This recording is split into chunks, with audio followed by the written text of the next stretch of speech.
There's a problem, you know that. No, Zungu was helping the police about this case. Please, we must make arrangement. He must report to Sebenza.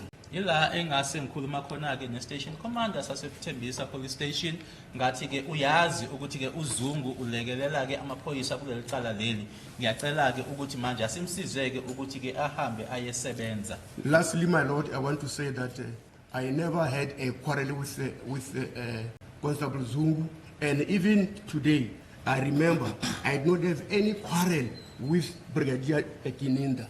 Okugcina ke inkosi enkantolo engakusho ukuthi ngiyazi ukuthi ke akunankinga noma ke ngathi ke uxabani kulo kukhona noma kwakukhona ke phakathi kwami naye uConstable Zungu nanjengamanje futhi ke naphakathi kwami naye uBrigadier Gininda akunankinga eyikhona. I'm at pain, my lord, because Advocate Baloyi never listened to me clearly. Ukungizwisa ubuhlungu ke lokho ngoba ke uAdvocate Baloyi akaze ke angilalele. This is the last place where I will tell the truth. Indawo yokugcina ke le la engizothi khuluma khona iqiniso. General, can we ask for your cooperation? When we ask you a question, we want you to restrict yourself to that question. My lord, I understand you, but there's where I must explain for the information of the court, because yourself, you don't want me to tell the court what happened.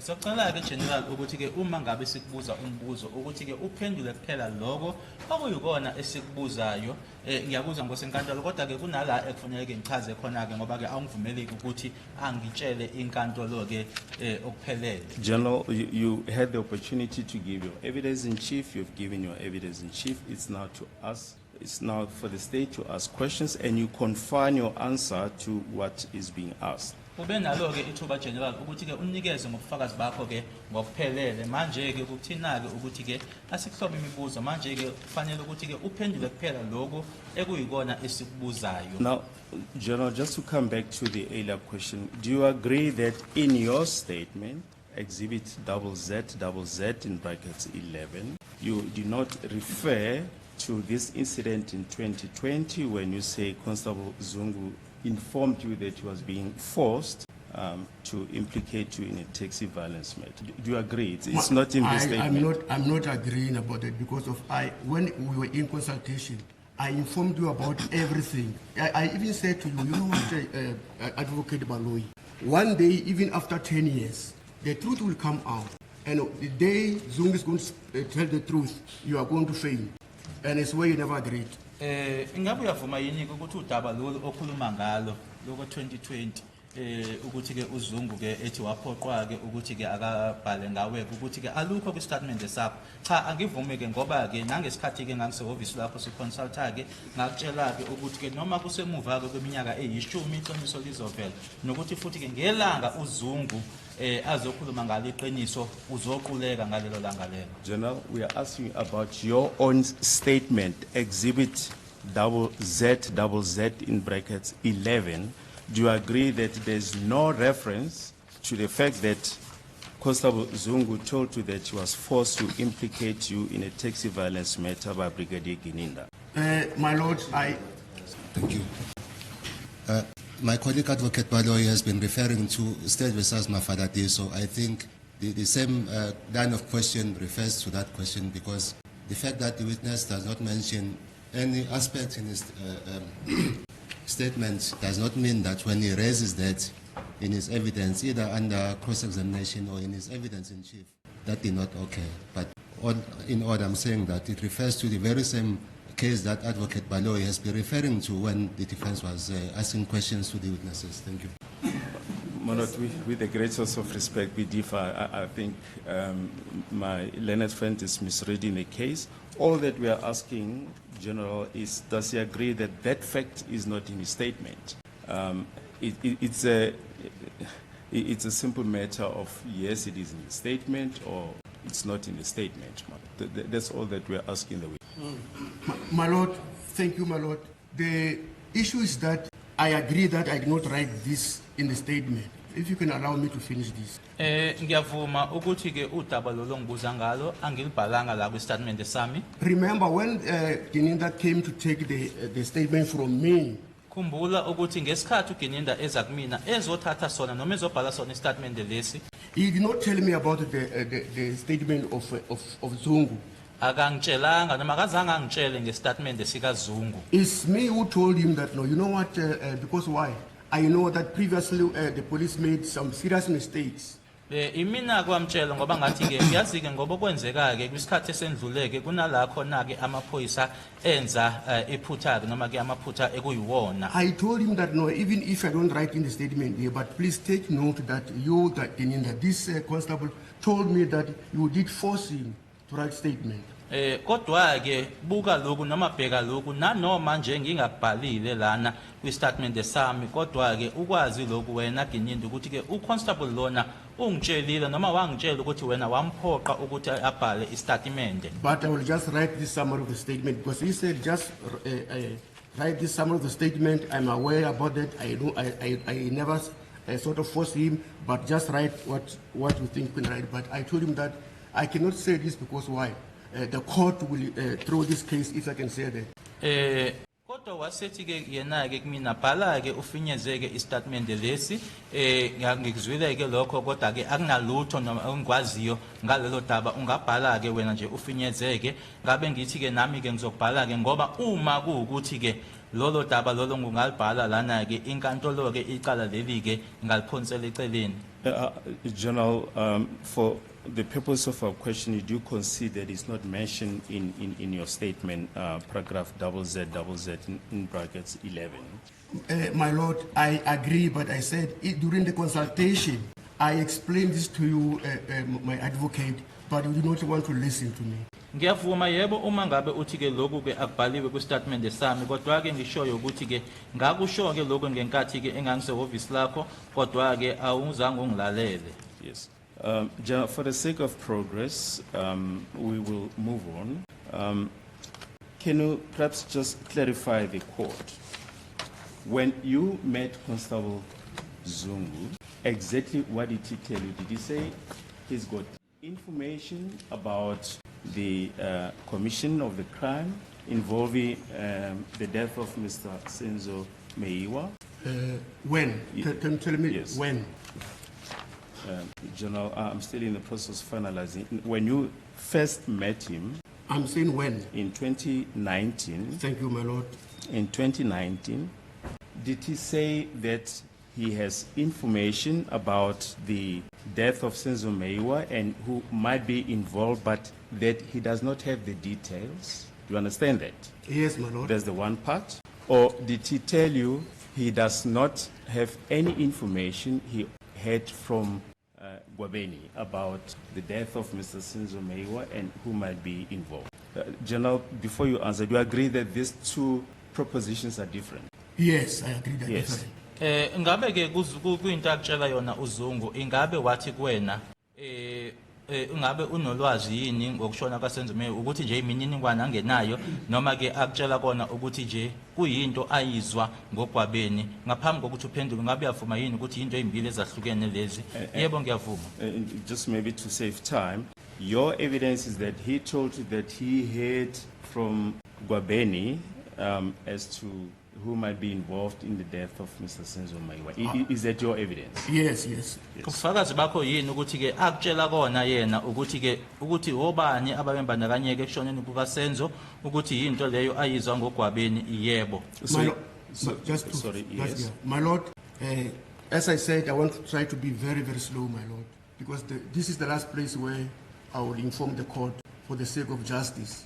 Nanjengoba ngishilo ke ukuthi ke angifuni ke ukuthi ke ngiqhamazeleke noma ngijahe noma nanjengoba ngishilo Yes, but- ukuthi indawo yokugcina ke lena la ubulungiswa ungenzeka khona. But General, I was still talking, my Lord. yes, you have given your evidence in chief. But Lord, We are now in charge of the process. okay.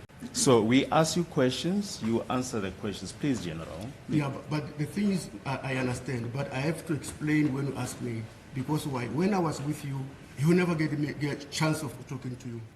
Yebo ke ngiyakuzwa ke ukuthi ke ubuze imibuzo kodwa kufanele ngichaze ngoba ngesikhathi enganginawe ngaso awukazeke unginikeze ithuba lokuthi ke ngikhulume nawe. In my office, my advocate, you were not there. I was with Zungu, and I can tell you the atmosphere. You know what? I was so happy because I wanted to solve this case before I can go on patient. To say, when he came, they said, General Shaban, The information I got, you are right to say that now, is from my uncle Gwabini. Wawungekho ke ehhovisi lami kwakuyimina ke noZungu babe lapho nesimo ke lapho njena ke futhi ngangithokozile ke ngoba ngangitshela ukuthi ke ngifisa ukuthi ke icala leli ke ngiqazuleke ngaphambi ukuthi ngihambe ke impesheni wangitshela ke wathi ke noma ke ulwazi lo nginalo ngalithola kumalume wami uGwabeni. And he said, my Lord, and I trusted, he said he trusted his uncle Gwabini. The people who went there is Mozi. Okay, just low. Wasethi kumina ke ngiyamthemba ke uncle sorry general. Uncle noma umalume noma ke ubaba omncane uGwabeni uthi ke abantu abaya lapho uMuzi And also Ntanzi. kanye futhi ke noNtanzi. And I cannot lie.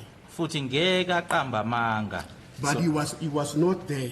Kodwa yena wayengekho lapho. Thank you, my Lord. Ngiyabonga Nkosi This is enkantolo. a simple question that you asked. If you answer the question, we could have been further down the cross-examination. So in other words, he said he himself does not have information as to who might be involved, but that what he was telling you he heard from Gwabeni. In other words, that Gwabeni was the source of the information. Thank you, my Lord. There you are, my Lord. Ngiyabonga ke ikona ke lokho akusho ukuthi yena ke ulwazi akanalo yena kodwa lokho akutshela kona kuyinto ayitshelwa uGwabeni. We just wish to refer you to your statement that you deposed on the 5th of October 2023 at 14:14, Exhibit ZZZZ in brackets 1, paragraph 4. Yes, my Lord. While I was performing my duties as a cluster commander, I did not participate in any investigations of the Senzo case. Around 2019, I was then approached by Constable Zungu. The constable told me that he has information about the suspects that entered the Kumalos house and later shot Senzo Meiwa. He mentioned Moses Sibia and Tanzi from Rustenburg. And please listen to the next portion. He further mentioned Gwabeni, who knew more or had deep knowledge about this case. Do you understand that, General? Understand, my Lord. La afunda khona ke uadvocate kufundeka ngalendlela ngenza ke umsebenzi wami ke nanjenge cluster commander ngasiyona ke ingxenye kuphenyo lecala lika Senzo. Kwathi ke ngo2019 kweza kumina ke uConstable Zungu uConstable wangitshela ke ukuthi ke unolwazi analo mayelana nabasolwa abangena emzini wakwaKhumalo base kamuva ke bedubula uSenzo Meyiwa washo ke noma ke wachaza ke uMuzi Sibiya kanye noNtanzi obuya eRustenburg noma waseRustenburg waseqhubeka ke esho futhi ke noma ke echaza uGwabeni okuyena ke owayenolwazi ke oluningi noma ke olujulile mayelana nalo icala leli. So what you're saying here, General, in your own statement, you're saying Constable Zungu said Gwabeni knew more or had deep knowledge about this case. Yes, it's what he told me, my Lord. Kusona istatement sakho lesi ke sibhaliwe noma uyasho wena ukuthi ke uGwabeni uyena owayazi kabanzi unolwazi olubanzi ngalelicala leli yebo into angitshela yona leyo. And if you look at what is stated in line 4, the constable told me that he has information about the suspects that entered the Kumalos house and later shot Senzo Meyiwa. So in other words, what you're saying is Constable Zungu told you that he has information about the suspects who were involved in the death of Senzo Meyiwa, but that Gwabeni has more information, more details about this case. Do you appreciate that, General? My Lord, thank you that you are articulating very clearly. Thank you for that. Lana This- yeah. sorry lana okubhaliwe lana ukuthi uyasho noma kubhaliwe istatement sakho ukuthi uZungu akutshela kona noma asho kuwena ukuthi ke unolwazi ngabasola abangena base bedubula kodwa ke umuntu onolwazi olujulile kuUGwabeni yebo ngiyabonga ke ukuthi kusho ngaleyo ndlela. As I told the court to say, when I wrote this statement, remember, I've already had the information, and I clearly wanted to know as to whether Zungu was part of that, because in my mind, I thought maybe even himself was part of this case.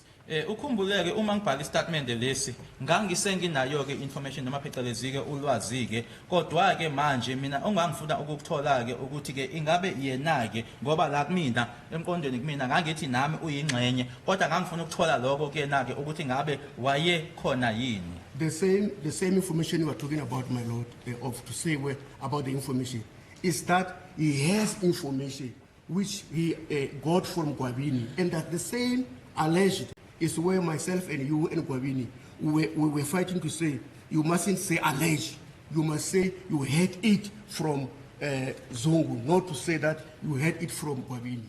Ngoba ke manje ke ila khona ke engitshela khona ku uZungu ukuthi ke lokho wakuzwa kuGwabeni manje ke lo dwaba ke kwaGwabeni lona ke udwaba ke udaba esasingazwani ngalo ngoba ke owawungitshela kona ukuthi cha angingasho ukuthi ke kwakuthiwa noma kakusolakala ukuthi angisho ukuthi ke kukanje ngingathi ukuthi ke kwakuyinsolo.